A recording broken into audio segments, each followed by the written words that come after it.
estas 16 semanas, digamos que se ha explicado de una manera más entendible, ahora ya aplicamos la hermenéutica de una manera rigurosa y vamos a profundizar mucho, porque ahora ya hablamos de historia, hablamos de arqueología, y me dirás, Eugenio, ¿cómo historias? Estamos estudiando eventos escatológicos, que son los eventos del porvenir. Ya, pero es que es imposible enseñar o aprender escatología ignorando la historia. Si ignoramos la historia, no podemos aprender escatología. O sea, es sumamente importante conocer la historia, es decir, conocer el pasado para comprender el futuro. No sé si estoy siendo claro en esta tarde. Hoy empezamos en nuestro escenario escatológico con un ciclo nuevo, ¿de acuerdo? Que yo lo he llamado la historia de los imperios. Y este ciclo de la historia de los imperios nos va a llevar varias semanas. Yo voy a seguir enseñando hasta que el pastor o ustedes digan, pues mira, vamos a tomarnos un descanso, y tomamos el descanso que ustedes quieran y luego retomamos.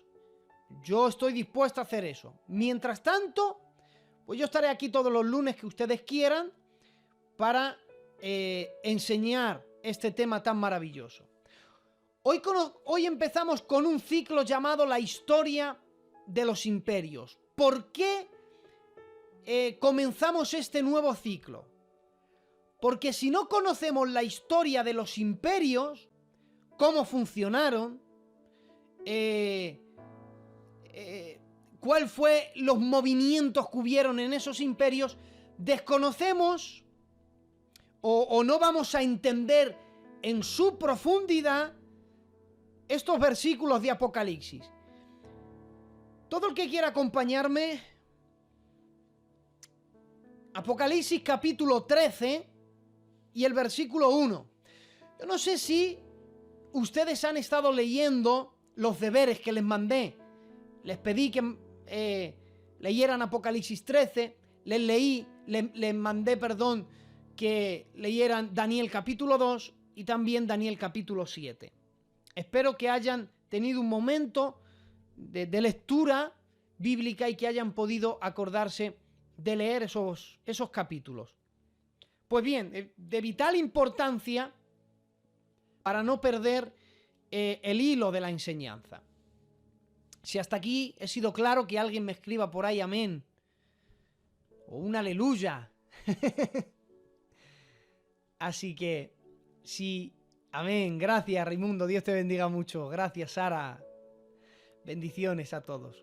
Vayamos a Apocalipsis capítulo 13, dice así la palabra del Señor. Dice, dice Juan, me paré sobre la arena del mar y vi subir una bestia que tenía 7 cabezas y 10 cuernos, y en sus cuernos 10 diademas, y sobre sus cabezas un nombre blasfemo. Verso 2. Y la bestia que vi era semejante a un leopardo, y sus pies como de oso, y su boca como boca de león, y el dragón le dio poder y su trono y grande autoridad. Alabado sea el nombre del Señor en esta tarde. Sería totalmente imposible poder entender este pasaje en su totalidad y de una manera profunda sin antes retroceder en el tiempo y explicar con detalles acerca de los imperios que han habido en la historia. Me dirás, Eugenio, ¿qué tienen que ver los imperios que han habido en la historia con Apocalipsis capítulo 13? ¿Qué tienen que ver imperios con bestias? con una bestia que sale del mar y que parece sacado de una mente de fantasía, porque es como una bestia muy extraña. En el reino animal no hay una bestia semejante así, que sea una bestia terrible, tenga parte de leopardo y parte de oso y boca de león y no sé cuántas cabezas, y parece sacado de un mundo de fantasía. ¿Y qué tiene que ver todo eso con los imperios? Pues no se imaginan cuánto tiene que ver una cosa con la otra. Vamos a explicar en este ciclo de historia de los imperios qué simbolizan las bestias en la Biblia en carácter profético y escatológico. Y así, de esa manera, vamos a entender cosas del porvenir de una manera más profunda. Así que acompañarme en esta aventura para echar un vistazo a cuántos imperios mundiales ha habido en la historia. Y cuando digo imperios mundiales, hablo de imperios que la Biblia resalta a través de todas las Sagradas Escrituras. Es verdad que ha habido muchos imperios. Por ejemplo, uno de los imperios, hablemos hace poco, Genghis Khan, que le llamaban el imperio mongol, fue increíble. Pero fue un imperio que gobernó ciertas regiones, conquistó ciertos territorios, y es verdad que cambió la historia de aquella región, pero no es comparado a otros imperios que ha habido en la historia de la humanidad, que han sido imperios sin precedentes. Y esos imperios, da la casualidad que están ligados a las Sagradas Escrituras. Por lo menos las Sagradas Escrituras habla de ellos. Con esto estamos demostrando, y ahora vamos a citar los imperios, con esto demostramos que la Biblia siempre tuvo la razón. Que la Biblia no es un libro normal. Que la Biblia es una fuente, un caudal de fuente de información. Que en la Biblia, realmente la Biblia no es un libro religioso. En la Biblia encontramos tesoros grandiosos.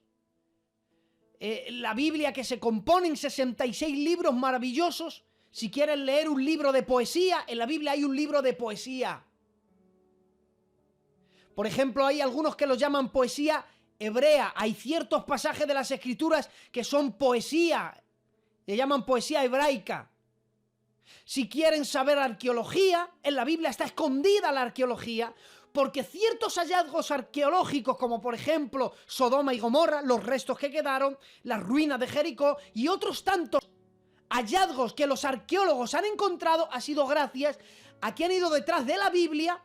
Y es que la Biblia dice, y a 3 días de camino, y luego cruzaron esta región y por este sitio, y han encontrado.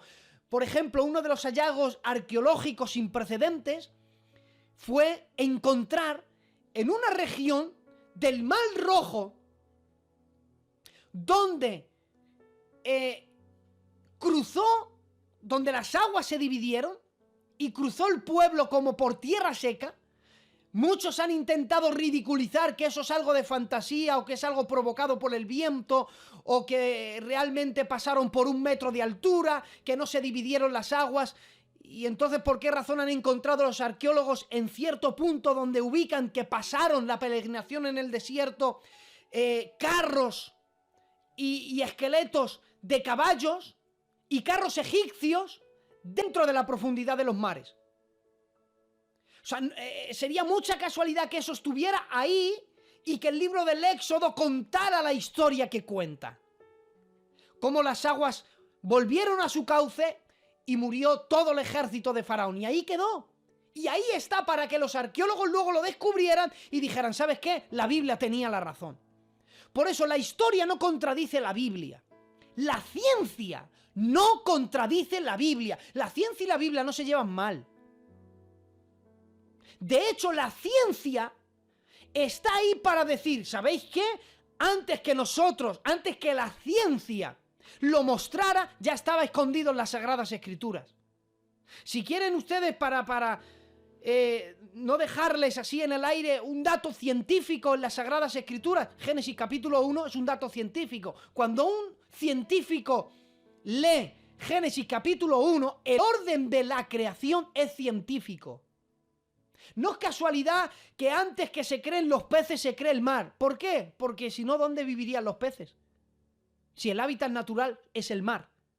No es casualidad que antes de que se crea el ser humano se crean las plantas. ¿Por qué? Porque las plantas producen fotosíntesis, de ahí el oxígeno, y sin oxígeno el hombre no podría vivir. Entonces, el orden de la creación es un orden científico. De hecho, hay pruebas científicas que demuestran la creación del hombre del polvo de la tierra y no hay ni una sola prueba científica de la teoría de la evolución. Por eso es que se llama teoría, porque todavía no ha sido demostrado.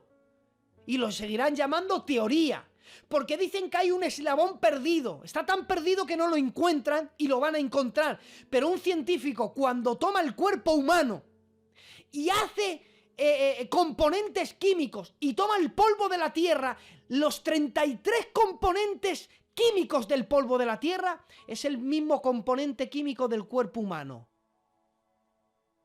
Y es que resulta que eso ya en Génesis, hagamos al hombre a nuestra imagen conforme a nuestra semejanza, y cogió Dios del polvo de la tierra. Y ahora un científico coge el polvo de la tierra y dice que el polvo de la tierra tiene el componente químico exacto que igual que el cuerpo humano. Eso no es casualidad, eso es la Biblia adelantándose a todo. Y ha habido imperios mundiales que la Biblia ha resaltado. Uno de ellos, el primero, fue el imperio de Asiria. Luego les voy a dar un detalle. Y otro imperio fue el imperio de Egipto. Esos fueron los dos primeros imperios mundiales. No voy a explicar el resumen histórico de Asiria y de Egipto porque me llevaría 20 minutos. Lo que yo he hecho es que anoche lo grabé con diapositivas y con imágenes. No lo voy a dar ahora porque tampoco es relevante para el tema que vamos a desarrollar. Pero si usted quiere saber detalles acerca de Asiria y acerca de Egipto, cuando yo suba esta enseñanza a mi canal de YouTube, al final del mensaje voy a añadir los 20 minutos. Pueden ir ustedes ahí, podrán escuchar esta enseñanza, pero al final habrá un extra. Hablaré de Asiria y hablaré de Egipto, por si ustedes también quieren aprender un poco de historia. Los dos primeros imperios conocidos fue Asiria y Egipto. La Biblia ya da vestigios. Génesis nos hablaba del imperio asirio. Y cómo no, también Génesis nos da vestigios del imperio de Egipto. Ya José estuvo en Egipto, ¿te das cuenta? Y Éxodo y muchos más libros del Antiguo Testamento nos hablan de Egipto. El tercer imperio, que hablamos de imperios mundiales porque abarcaron el mundo conocido, fue el imperio de Babilonia. El cuarto imperio sería el imperio medo-persa. El quinto imperio sería el imperio de Grecia. El sexto imperio sería el imperio de Roma. Luego habría un séptimo imperio, que esto lo veremos en nuestro ciclo de la historia de los imperios, que sería un séptimo imperio que Daniel capítulo 2, verso 42, quizá el que ha leído el capítulo va a recordar este texto: un reino en parte fuerte y en parte frágil, sería el séptimo imperio. Y luego habría un octavo imperio que Apocalipsis capítulo 17 lo llamaría el octavo. Dirán: Eugenio, ¿de dónde te has sacado estos 8 imperios? De la Biblia. Hay un solo texto, o hay más bien 2 textos. En Apocalipsis capítulo 17, que yo lo voy a leer simplemente para que vean que yo no me invento los 8 imperios. Apocalipsis capítulo 17, verso 10, quiero que sepan que cuando Juan recibe el Apocalipsis, el imperio que en aquel momento gobernaba, predominaba, era el imperio de Roma, ¿vale? Tengan en cuenta eso. Y dice, Apocalipsis capítulo 17, verso 10, y son 7 reyes, y ahora dice, 5 de ellos han caído. Ya explicaré cuando lleguemos aquí que estos reyes representan a los imperios, ¿de acuerdo? Por lo menos a los gobernantes de los imperios, pero también podríamos decir que representan a los imperios de la historia. 5 de ellos han caído, es decir, que cuando Juan recibió el Apocalipsis, 5 imperios mundiales ya habían sido derrocados. ¿Y cuáles son esos 5 imperios? Número 1, Asiria. Número 2, Egipto. Número 3, Babilonia. Número 4, Medo-Persa. Número 5, Grecia. 5 han caído. Dice el verso, uno es, ¿cuál? El sexto. ¿Y cuál es el sexto? Roma. ¿Por qué? Porque cuando Juan recibe el Apocalipsis, era Roma quien estaba gobernando. Por eso dice, 5 han caído y uno es. Dice, y el otro aún no ha venido. El otro que aún no ha venido, ese es el séptimo imperio. ¿Y qué ocurrirá? Es necesario que dure breve tiempo. En esta historia de los imperios veremos cuánto durará el séptimo imperio. Y dice el verso 11, y la bestia. Por eso todo guarda relación. ¿Qué es lo que ha salido del mar? Una bestia, ¿verdad? Dice, ¿y la bestia qué era? Y no es, también es el octavo. Entonces yo no me invento nada. Todo está sacado de las Sagradas Escrituras. Hasta aquí digamos que sería esa breve introducción para ahora desarrollar algo muy importante. Si he sido claro, por favor, que alguien reaccione ahí al chat.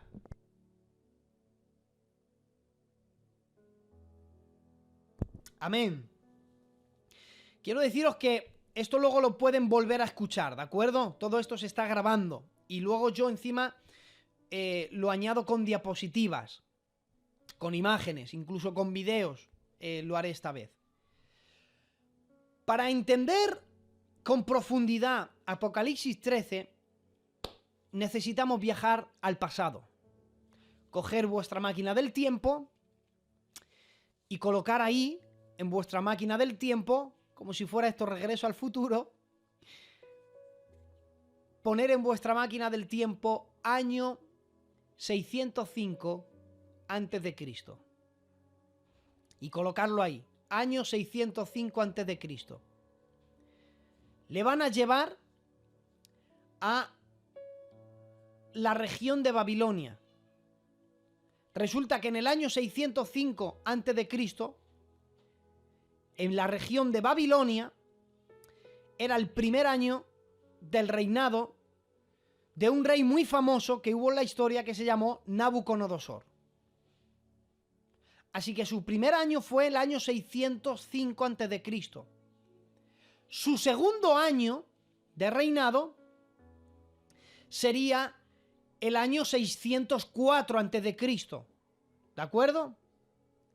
Pero nosotros, como no solamente estamos viajando en la historia, también tenemos que viajar por las Sagradas Escrituras. Quiero que vayan a Daniel capítulo 2, porque Daniel capítulo 2 equivale a nuestra historia al año 604 a.C. No sé si he sido claro. Daniel capítulo 2, pueden si quieren poner ahí arriba, Daniel capítulo 2, el segundo año del reinado de Nabucodonosor equivale al año 604 a.C. ¿Qué ocurrió en el año 604 a.C.? ¿Qué ocurrió en el segundo año del reinado de Nabucodonosor? Vamos a la Biblia.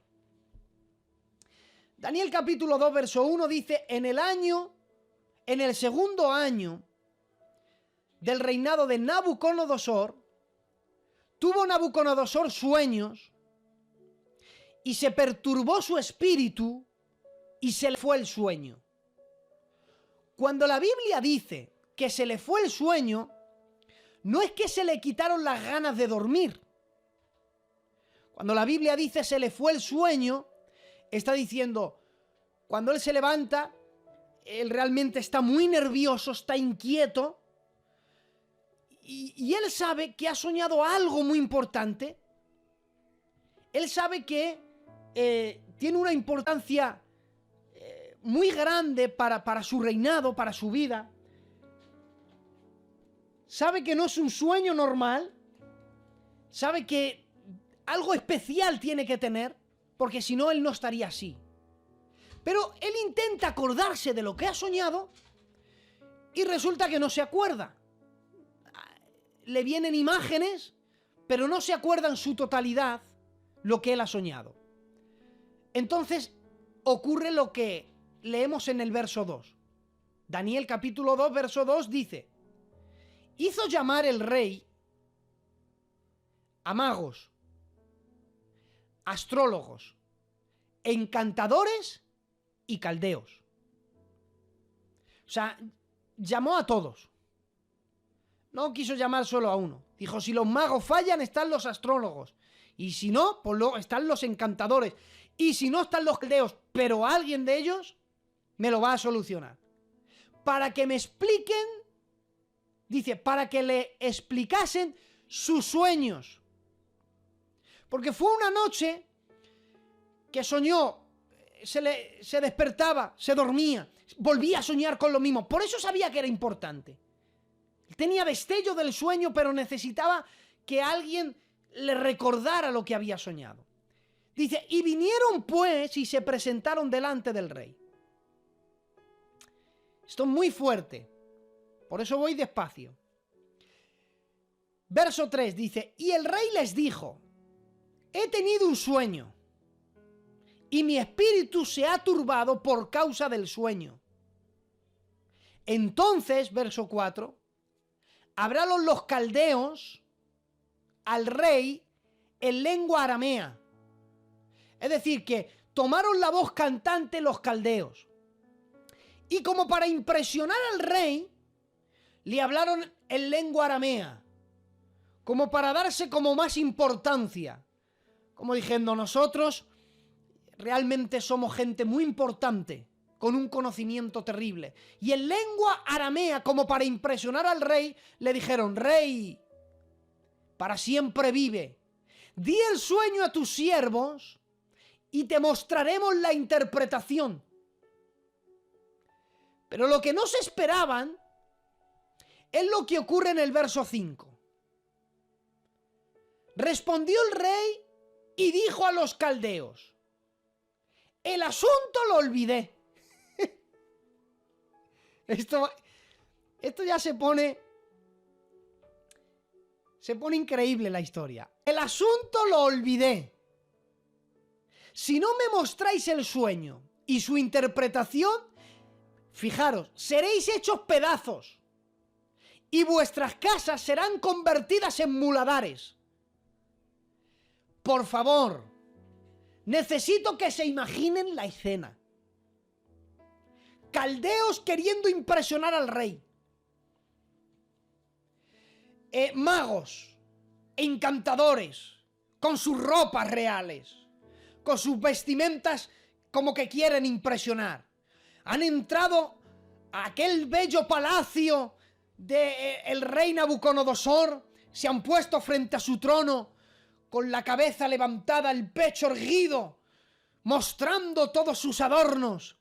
Y diciéndole, bueno, no hay problema, muéstranos el sueño. Imagínate la escena. Daniel 2:7, respondieron por segunda vez y le dijeron, diga el rey el sueño a sus siervos, que nosotros le vamos a mostrar la interpretación. Como diciendo, está loco, lo que nos acaba de decir es una locura. Y como para intentar silenciar al rey, se lo vuelven a decir. Sí, rey, sin problema, venga, cuéntanoslo. Pero mira lo que dice el verso 8. Y el rey respondió y les dijo: yo conozco ciertamente que vosotros ponéis dilaciones porque veis que el asunto se me ha ido. Está diciendo: a ver, no os hagáis los desentendidos, que basta con la primera vez, que sé lo que os he dicho. Os estáis pusiendo nerviosos porque habéis escuchado que no me acuerdo del sueño. Me estáis intentando a mí convencer de que os explique. Os lo voy a decir claro, que se me ha olvidado. Que no me acuerdo lo que he soñado. Pero bueno, vosotros sois magos. Vosotros sois encantadores. Vosotros sois adivinos. Sois caldeos, sois gente sabia. Y estáis vivos porque supuestamente sois todo eso. ¿Y qué problema hay que se me haya olvidado el sueño? Vosotros podéis adivinarlo, ¿no? Sois adivinos. Sois magos. Os introducís en el mundo de la magia, del ocultismo, si no preguntar a las estrellas. Quiero que os imaginéis la cena mirándose el uno al otro, los magos, los encantadores, los caldeos se miran el uno al otro como diciendo: pero bueno, ¿será posible lo que nos está diciendo el rey? Y fijaros, dice en el verso 9, si no me mostráis el sueño, una sola sentencia hay para vosotros. Ciertamente prepararéis respuesta mentirosa y perversa que decir delante de mí, entre tanto que pasa el tiempo. Decidme pues el sueño, para que yo sepa que me podéis dar la interpretación. Estaba diciendo: si yo os cuento el sueño, yo no soy tonto.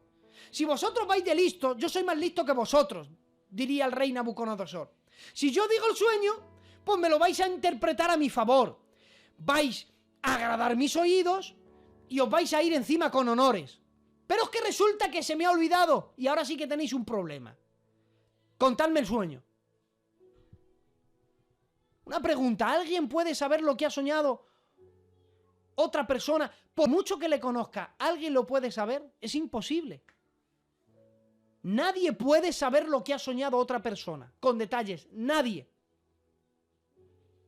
Ya hay un momento que, como una última opción, los caldeos le responden en el verso 10, que es una respuesta lógica para salvar sus vidas. Le dicen: los caldeos le respondieron delante del rey y le dijeron: no hay hombre sobre la tierra que pueda declarar al rey este asunto.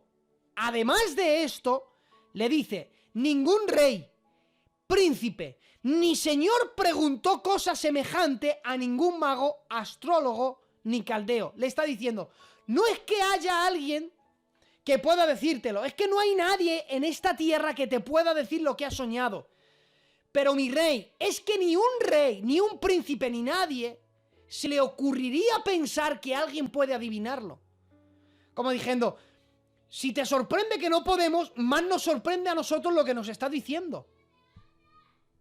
Y es cuando el rey se siente engañado. Y cuando un rey como Nabucodonosor, que gobernaba Babilonia, uno de los mayores imperios mundiales que la historia ha conocido, cuando se enfada mucho. Por eso en el verso 12 dice: por esto el rey con ira y con gran enojo mandó que matasen a todos los sabios de Babilonia. Resulta que él ha hecho llamar a magos, astrólogos, caldeos, pero no hizo llamar a los sabios. Porque los sabios, digamos que eran el rango más inferior de entre todos ellos. Por eso el verso 13 dice: y se publicó el edicto de que los sabios fueran llevados a la muerte. ¿Y a quién buscaron? Buscaron a Daniel y a sus compañeros para matarlos. Digamos que de todos los importantes de la corte del rey, los menos importantes eran los sabios. De hecho, cuando hubo este problema, a Daniel no le llamaron. Dijeron: los caldeos son suficientes, los encantadores, los magos, los astrónomos son suficientes. aquí los sabios sobran. Pero resulta que el edicto era que se mueran todos. Y entre ellos estaba Daniel. Quiero que se pongan ahora en la piel de Daniel. Que una mañana, sin comerlo ni beberlo, él se levanta y se encuentra con una sentencia de muerte en su cabeza. ¿Eso sabes cómo se llama? Eso se llaman problemas que vienen de repente sin que nadie los provoque ni busque. Y ahora, para que se haga más amena nuestra enseñanza y empecemos a extraer semillas, ¿cuántas veces te ha ocurrido esto?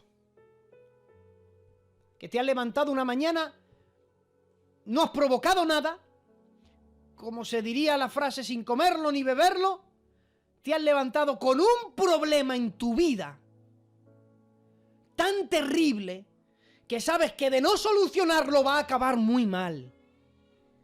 ¿Cuántos hermanos le vienen, a cuántos nos vienen problemas inesperados? Y a ese problema inesperado pone el problema que usted quiera. ¿Cuántos se levantan un día y no saben que ese día va a ser un día terrible porque van a sufrir un problema que ellos no se esperaban? Hay en la vida, hermanos, prepárate, iglesia de Alcañil, para sufrir problemas que no provocas, que no buscas y que no esperas. Vuelvo a repetir. Iglesia de Alcañil, prepárate para que en tu vida tengas que lidiar problemas que tú no has provocado, que tú no has buscado, que tampoco has pedido y que tampoco estaban en tus planes. Prepárate a que de la noche a la mañana te levantes con un problema. Y ahí, hermanos, no tiene nada que ver Satanás, ni tampoco tiene nada que ver el Señor, porque hay tres clases de problemas que sufrirá el ser humano. Y ahí incluye el cristiano. ¿Ha visto la Biblia? Miren, cuando Jesús enseña en el monte de las bienaventuranzas, cuando Él está hablando acerca del hombre que edificó sobre la arena y el hombre que edificó sobre la roca, el hombre que edificó sobre la roca era prudente. Podríamos llamar un cristiano prudente. El otro edificó sobre la arena, sería un insensato. ¿Sabes cuántos problemas sufrieron el prudente y el insensato? Los mismos. Vinieron ríos, soplaron vientos, vinieron lluvias. Y al otro, los mismos problemas. Fijaros, el primero, vinieron lluvias. Las lluvias vienen de lo alto. ¿Sabes que hay problemas que Dios provoca? Y la prueba está en Jonás. Levantó Dios una gran tempestad en el mar, de modo que golpeaba el barco donde Jonás estaba y todos pensaban que el barco se hundía. ¿Y sabes para qué provocó la tormenta? Para despertar a Jonás, que estaba en desobediencia a Dios y quería llamar la atención porque Dios tenía un trato especial con él. A veces, mira, las tormentas que Dios provoca tienen un fin y un propósito santo. Esas son las lluvias. Vinieron vientos. Los vientos son los problemas que Satanás levanta. Por eso la Biblia dice, y estando en la barca Jesús y los discípulos cruzaron a la otra orilla, levantó un viento que levantó las olas que golpeaban contra la barca y creían que la barca se anegaba. Y cuando se levanta Jesús, ¿qué hace? ¿Reprende a quién? Reprende al viento. ¿Sabes por qué reprendía al viento? Porque ese viento estaba manipulado por la legión de demonios, que ¿sabes quién lo manipuló? El ganadero. La legión de... Porque tras ese episodio llegan a Gadara. Cuando aquella legión de demonios siente que el verbo de Dios se acerca a Gadara, dice, como venga aquí nos destierra. ¿Qué hace? Provocan un viento que se levanten las olas para hundir la barca. Pero Jesús dormía. Me encanta el episodio. Mientras todos se creen que mueren, Jesús dormía. ¿Sabes por qué Jesús duerme? Porque él había dicho, pasemos al otro lado. Él no había dicho, vamos a intentar a ver si pasamos. Vamos a ver cómo lo hacemos. Jesús dijo, pasemos al otro lado. Y si las olas inundan la barca, aunque la barca se convierta en un submarino, pero hubieran pasado porque Jesús había dicho, pasemos al otro lado. Jesús no había dicho, vamos a intentar pasar. Si Jesús dice, pasemos al otro lado, ya se levanten los vientos que se levanten, las tormentas que el diablo quiera levantar. Si Dios ha dicho, en mi barca, tú pasas al otro lado, es que pasas al otro lado. Si Dios ha dicho, métete en el arca, que en el arca tú no mueres en el diluvio con los demás, es que tú te salvas. Aunque venga un diluvio a este mundo, tú vives salvo dentro del arca, porque Dios ha dicho, si te metes en el arca, donde yo digo que tú ahí serás salvo, es que el diluvio no te va a negar. Y el tercer problema es el que viene, dice, vinieron ríos, esos son terrenales. Son problemas como Daniel, inesperados. Y él sufrió un problema inesperado. ¿Y sabes cómo lo afrontó? Miren cómo lo afrontó. Y voy a acabar muy pronto. Lo afrontó de la siguiente manera. Daniel capítulo 2, verso 16. Y Daniel entró y le pidió al rey que le diese, número 1, le diese tiempo. Que él mostraría la interpretación al rey. Verso 17 y 18.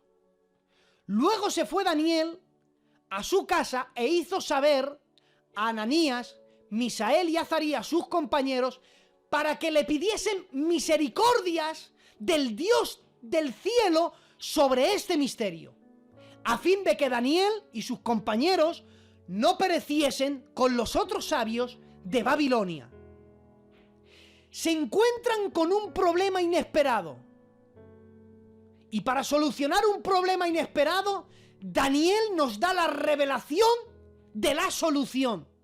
Te pregunto, ¿cómo actúas cuando te llega un problema inesperado? ¿Sabes cuál es el secreto? Daniel lo mostró en su actitud. Le dijo al rey, número 1, dame tiempo. Número 2, dame tiempo porque voy a orar a Dios. Damas y caballeros, hay problemas en la vida que para solucionarlos se requieren de tiempo. Hay problemas que no se solucionan de la noche a la mañana. Hay heridas que no se curan de la noche a la mañana. Y aquí podríamos entrar en sanidad del alma. Hay ciertas heridas que son provocadas, quizás heridas de traición. ¿Cuánto le dolió a David que Aitofer le traicionara? La Biblia dice que el consejo de Aitofer para el rey David era como la palabra de Jehová. Hay un salmo dedicado a Aitofer, que luego sería de doble referencia, que hablaría de Judas. ¿Has visto el pasaje cuando la Biblia dice, el que moja su pan en mi plato, este me va a entregar? Eso viene de Salmos.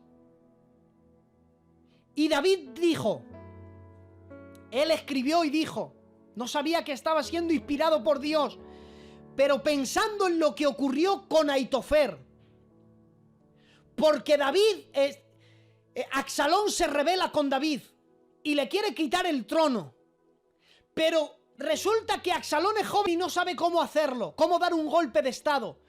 Resulta que Aitofer le dice a Absalón, yo te voy a decir cómo le vas a dar un golpe de estado. Ponte en la puerta del reino. Y todos los que vengan con problemas, róbales el corazón. Así vas a dar un golpe de estado al rey. Eso se lo dijo Aitofer. Aitofer, que era el consejero de David. Hubo un momento que se enteró David que el que le había dado el consejo a Absalón había sido su consejero, que era Aitofer, que le tenía como un abuelo. Era su consejero de la corte real. Escucharle a él, David decía, era como escuchar al propio Dios. Confiaba en Aitofer y se dio cuenta que le traicionó. Por eso él dice, el que mojaba su mano, Salmo creo que 55, y si no ya os lo mostraré en las diapositivas, el que mojaba su pan en mi plato, me traicionó. Y dice David, si otro me hubiera traicionado, yo lo hubiera soportado, pero tú, mi amigo, mi consejero, quien compartíamos secretos juntamente en la casa de Dios, no lo soportó. Y si quieren saber por qué el anciano Aitofer traicionó al rey David, una de las posibles teorías que creo yo, a mi juicio, esto es personal, que fue por ese motivo. ¿Saben ustedes que Aitofer, ¿sabes quién era su nieta? Y eso está en el libro de Crónicas, podemos demostrarlo. Su nieta fue Betsabé. Sufrió tanto Betsabé por David, y Aitofer, siendo su consejero, vio lo que David hizo con su nieta. Se metió en un matrimonio, arruinó la vida a aquel hombre, terminó muriendo en batalla. Luego vería a su nieta cómo enterraba a uno de sus hijos. Aitofer nunca perdonó lo que hizo David, por eso llegó a traicionarlo. Y cuando sintió una traición, David no pudo soportarlo. Sufrió tanto que requirió tiempo para ser sanado. Hay problemas que requieren tiempo para ser sanados. No exijas. Mira, hay gente que han sido tan golpeadas que no puedes tratarle como una persona sana. Por eso la Biblia dice, el fuerte soporte al débil. Por eso la Biblia habla de niveles en la iglesia. Está el niño en Cristo, está el maduro en el Señor. Hay gente que realmente está dañada y no se le puede exigir como a un sano. Al que ha sido golpeado por ladrones y está en el camino medio muerto, no se le puede poner a pastorear ni se le puede dar un cargo. Se le tiene que dar aceite y vino, sanar las heridas, quizás llevarle a un mesón espiritual y que cuidemos de él, pero no se le puede poner a liderar a nadie. A eso me estoy refiriendo. Gente herida que se le pone a liderar y causan una ruina tanto para él como para los demás. A eso me estoy refiriendo. Hay gente que no está preparada para trabajar en la empresa porque debería estar en el hospital espiritual esperando a ser sanados. No puedes poner como líder de matrimonios a alguien que su matrimonio está roto. Primero deberá ser sanado para después poder ministrar.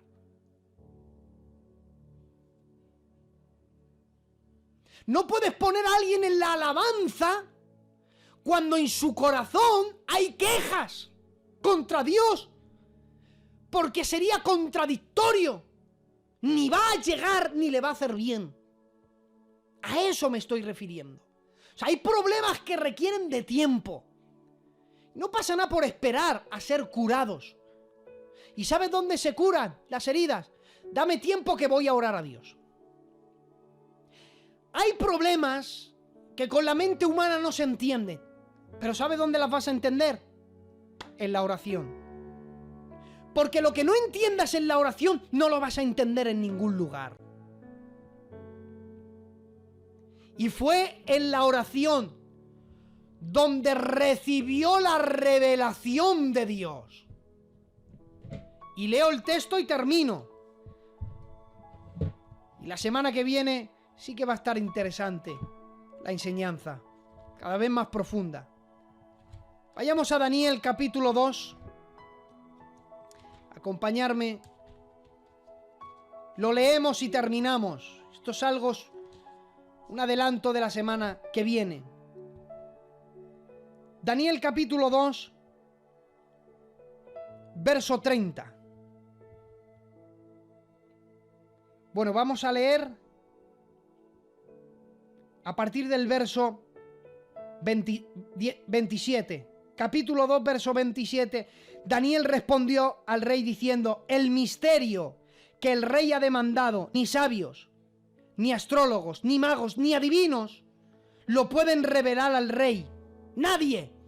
Pero dice Daniel, no dice yo que soy un fiera, dice: pero hay un Dios en los cielos, el cual revela los misterios. No se atribuye méritos propios. No se da tono, no dice, que yo Daniel mejor que ninguno. Dice, no he sido yo. Es que hay un Dios en los cielos que revela todos los misterios. Porque lo que no entiendes, Dios te lo puede revelar. Y dice, ha hecho saber al rey Nabucodonosor lo que ha de acontecer, escatología, en lo postrero de los días. Por eso hay que conocer historia para entender escatología. He aquí el sueño y las visiones que has tenido en tu cama. Y ahora le dice, estando tú, oh rey, en tu cama, te vinieron pensamientos por saber lo que había de ser en lo porvenir, es decir, en el futuro. Y el que revela los misterios te lo ha mostrado. Y a mí me ha sido revelado ese misterio. Y es cuando le dice, en el verso 31, tú, rey, veías, he aquí una gran imagen. Esta imagen era muy grande, cuya gloria muy sublime estaba en pie delante de ti, y su aspecto era terrible. ¿Quieren saber qué vio? ¿Qué le mostró el Señor a Nabucodonosor? ¿Por qué se lo mostró? ¿Y qué significa? Pues les espero la semana que viene, porque vamos a ir paso a paso. Y cada vez que profundicemos, extraeremos detalles preciosos de los imperios de la historia y haremos como hemos hecho hoy, sacaremos aplicaciones y semillas para nuestra vida espiritual. Les invito a que si quieren volver a escucharlo, en mi canal en YouTube se lo mandaré al pastor, el enlace, y al final del mensaje habrá un resumen de 20 minutos donde explicaré con imágenes el imperio de Asiria y el imperio de Egipto a nivel histórico, para que ustedes puedan enriquecerse y aprender historia todo el que quiera. Les he echado mucho de menos, pero ya estoy más feliz de haber predicado entre ustedes. Pastor, que Dios te bendiga mucho. La semana que viene va a ser algo maravilloso. Les invito a que se conecten la semana que viene. Dios les bendiga y adelante, pastor. Realmente nuestro ciclo comienza en Babilonia. Pero antes de iniciar nuestro ciclo de los imperios desde Babilonia, quisiera hacer un breve resumen de dos imperios anteriores a Babilonia. Quisiera hacer un breve resumen, y todo esto tiene que ver con historia. Quisiera hacer un breve resumen del primer imperio, que fue el imperio de Asiria, y que este imperio, que el libro de Génesis podemos visualizar algunos detalles de este imperio, podemos visualizarlo en el libro del Génesis. El segundo imperio sería el imperio de Egipto, un imperio que en las Sagradas Escrituras lo podemos visualizar en el libro del Génesis, en el libro del Éxodo y en muchos más libros del Antiguo Testamento podemos visualizar este segundo imperio mundial. Pero quisiera hacer un breve resumen de estos dos. Este resumen es únicamente histórico, pero que nos va a ayudar para entenderlo en su totalidad. aunque nuestro ciclo comienza desde Babilonia, que sería el tercer imperio, pero acompañarme en un viaje histórico para conocer algunos detalles acerca de estos dos grandes imperios que el mundo ha conocido. Así que empezaríamos, número 1, con el imperio de Asiria. La historia del imperio asirio. La historia del imperio asirio tiene su origen en el año 2600 a.C. aproximadamente y estaría ubicada en la antigua Mesopotamia. Reyes importantes o gobernantes que han gobernado este gran imperio, se destaca Sargón, se destaca la tercera dinastía de Ur y se destaca alguien muy famoso como es Hammurabi. Alguien que fue realmente famoso, fue un periodo que conforta entre el año 1650 al 1360 a.C., que sería una época conocida como los hurritas de Mitanni, y esos fueron muy importantes y tienen que ver mucho con el tema del origen del imperio asiria. Fue en esa época donde realmente hubo una independencia de los asirios. La política, por ejemplo, de los asirios, pues funcionaría de la siguiente manera. Tiene que ver con la monarquía, que era un poder absoluto. También tiene que ver con un control político, y fue en el imperio asirio donde se destacó por un gran sistema de comunicación que tenían, donde se mantenían bien informados en todo el imperio. Tuvo un ejército realmente poderoso, más de 100.000 guerreros estuvieron al servicio del imperio asirio, pero fueron unos guerreros con un orden y una disciplina sin precedentes. Era increíble este ejército.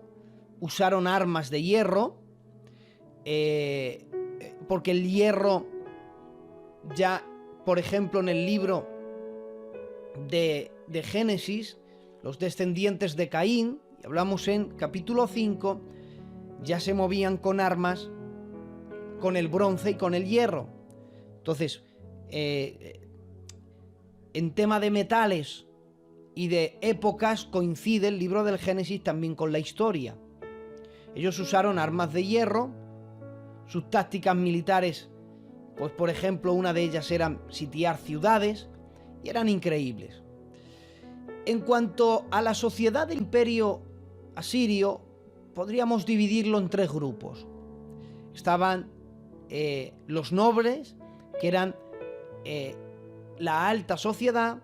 En medio estarían las personas libres, y en el escalón más bajo estarían las personas que estaban esclavizadas. La sociedad del imperio asirio, se destacan algunas deportaciones, un idioma en concreto, y les unía la adoración a un dios central que es Dios Asur, que de ahí toman la frase Asiria, de ahí toman el nombre de su gobierno. A diferencia, por ejemplo, de otros gobiernos, otras naciones que han destacado en el mundo, este gobierno, en cuanto a la economía, se dedicaba a la agricultura. El trigo, la cebada eran muy importantes. El comercio era tanto local como internacional, porque en el local se movía el oro, y en temas internacionales usaban mucho las telas. Gobernantes del imperio asirio, en 200 años una expansión, fue increíble. Realmente hubo una decadencia también, pero hasta que no llegó entre los años 1114 y 1076 a.C., Tiglat-Pileser I, él estableció un gobierno fuerte y estable. Más gobernantes, siglo IX a.C., fases de expansión. Llegó Salmanasar II o Salmanasar III, concretamente, llegó a expandir el imperio asirio hasta dominar Canaán, incluso territorios que serían Babilonia. Recuerden que Babilonia se remonta incluso a capítulo 11 del Génesis, donde se levantó la Torre de Babel. De ahí vino realmente el inicio de Babilonia. Pero estamos con el imperio asirio, que los gobernantes, años 700 a.C., fue la época de mayor esplendor. Ocupó todo Asia Menor, Mesopotamia, Siria, Canaán, incluso llegando hasta Egipto. Siglo VII a.C., problemas que tuvieron que confrontar, nobles poderosos que se levantaron, una gran rebelión en el año 612 a.C., desintegró completamente toda la nación, y Usurpabanipal, entre los años 669 y 626 a.C., tuvo que lidiar con todos esos problemas. Ese fue el primer imperio que el mundo conoció. El segundo imperio sería el imperio Egipto. Egipto es algo increíble, para los arqueólogos algo mágico. Sobre todo estudiar el antiguo Egipto es fascinante. Yo desde pequeño me encantaba leer. Mi padre es un aficionado acerca del Egipto antiguo, y tiene un montón de volúmenes y tiene un montón de libros en su biblioteca. Y yo recuerdo que de muy niño veíamos muchos documentales acerca de Egipto, leíamos mucho acerca del imperio Egipto, y es algo increíble.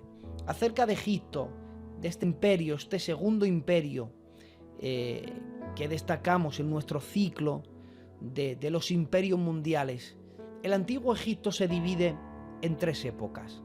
Estaría el imperio antiguo, o la época antigua, el antiguo Egipto. Estaría el medio y luego el nuevo Egipto. Los dividen en tres épocas, que uno de ellos sería año 2700 a.C., el otro el año 2050 a.C. y el imperio nuevo en el año 1550 a.C. El imperio de Egipto tenía divisiones, y sobre todo a lo largo del gran río Nilo, que ahora hablaremos de él, pero se dividía entre el Alto Egipto y el Bajo Egipto. En las coronas de los faraones se puede distinguir qué faraón gobernaba en el Alto Egipto y qué faraón gobernaba en el Bajo Egipto. También hay faraones que tienen en su corona, son dos coronas unificadas, y esa es la señal de que gobernaban tanto el Bajo Egipto como el Egipto Alto. Fue increíble el imperio de Egipto, ya que se remonta incluso desde el año 3150 a.C., llegando a abarcar hasta el año 31 a.C., cuando por fin el imperio romano prácticamente lo dominó, donde su famoso gobierno, que ha llegado al más conocido, cuando Marco Antonio tuvo ese romance con Cleopatra, y ese romance terminó con una guerra con Octavio, derrocando el imperio romano al imperio de Egipto. Egipto tenía unos recursos increíbles. El Nilo era su principal fuente de recursos, y de ahí extraían todas sus riquezas. Hubieron periodos que se llaman periodos predinásticos. Por ejemplo, uno de los periodos fue el imperio arcaico, que conforta entre el año 3150 al 2700 a.C.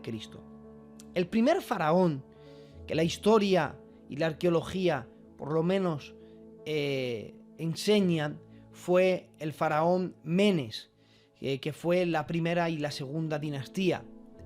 Luego, tras la primera y la segunda dinastía, ya saltamos a la tercera dinastía, donde vemos a Zofer, que fue el que mandó construir la pirámide escalonada de Saqqara, donde Imhotep, el sumo sacerdote, fue realmente el arquitecto de aquella maravilla.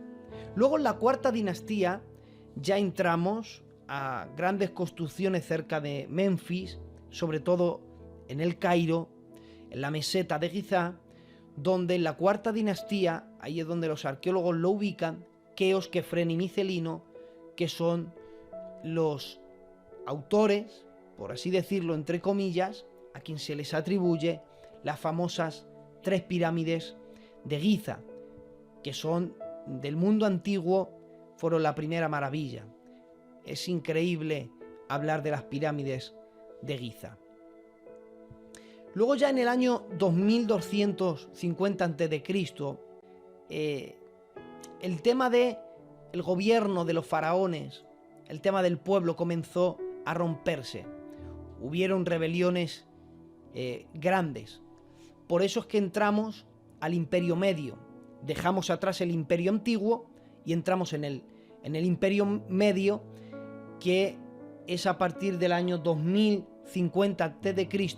con Menhotep II. Y ahí entraríamos con esta gran época. Siguiendo en el Imperio Medio, ya nos vamos al año 1800 a.C. Ocurrió algo en Egipto, concretamente en los territorios de Canaán. Los hicsos entraron realmente en batalla con ellos, una batalla impresionante, y tuvieron que tener una guerra de liberación, tanto que desde el año 1800 a.C. se remonta a estas batallas con los hicsos, que fueron increíbles guerreros, fueron realmente extraordinarios. Incluso se remonta a todos estos conflictos hasta el Imperio Nuevo, que hablamos ya del año 1550 a.C. Ya es en el Imperio Nuevo donde hay faraones y faraonas más conocidos. Amenofis III se fue uno de los faraones increíbles. Otro de ellos famoso, Ajenatón, el que mandó que la adoración a todos los dioses fueran canceladas y creó un movimiento politeísta y decía que había un solo dios, que era el dios Sol. Su mujer, muy famosa, conocida por su belleza según las representaciones en las estatuas, que fue Nefertiti, una de las mujeres más bellas según la historia, a causa de las pinturas y de la manera que la esculpían. El hijo de Ajenatón fue alguien muy conocido, que fue Tutankamón. Tutankamón realmente, cuando él gobernó contrario a su padre Ajenatón.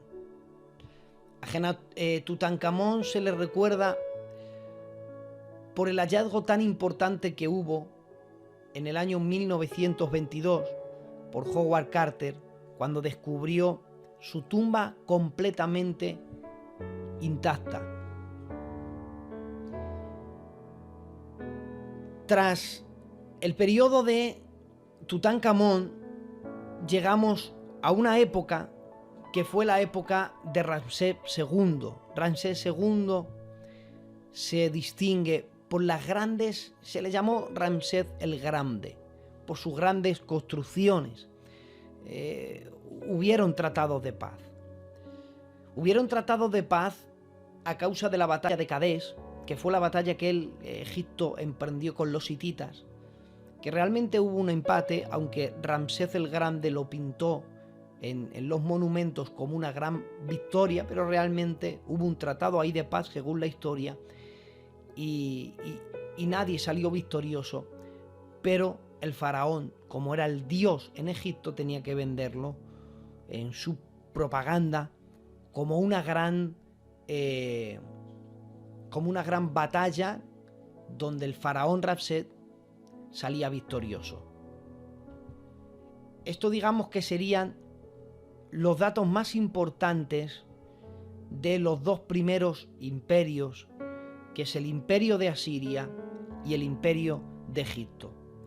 Pero nosotros comenzamos nuestro ciclo escatológico o nuestro ciclo de los imperios mundiales directamente con Babilonia.